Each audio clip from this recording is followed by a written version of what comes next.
আগুনে ভস্মীভূত হলো বসতবাড়ি। ঘটনা মঙ্গলবার রাতে ঊনকোটি জেলার কুমারঘাটের চিত্তরঞ্জন ক্লাব সংলগ্ন এলাকায়।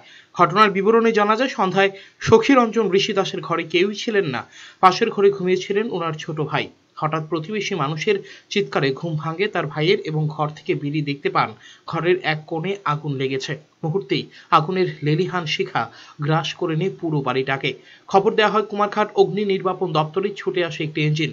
দমকল কর্মীদের প্রচেষ্টায় এবং এলাকাবাসীর সহযোগিতায় আগুন নিয়ন্ত্রণে আসে, কিন্তু ঘরের ভেতরে থাকা কোনো কিছুই রক্ষা করা সম্ভব হয়নি বলে জানিয়েছেন বাড়ির মালিক সখীরঞ্জন ঋষি দাস। অগ্নিকাণ্ডের ঘটনায় মোট 2 লক্ষাধিক টাকার ক্ষতি হয়েছে বলে জানান বাড়ির মালিক। আমার পরিবার কারেন্ট আসিল না দেখে আমার শ্বশুর বাড়িতে গেছে আর কি।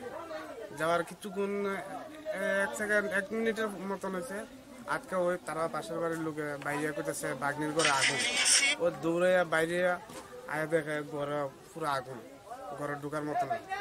ওই কি থেকে লাগতে পারে, কি থেকে লাগতে পারে এটা তো সঠিক কইতে পারতেছি না, কারণ কারেন্টও আসিল না, কিচ্ছু না, গ্যাসও চালানি আসিল না, কিচ্ছু না। কেমন হইব ক্ষয়ক্ষতি?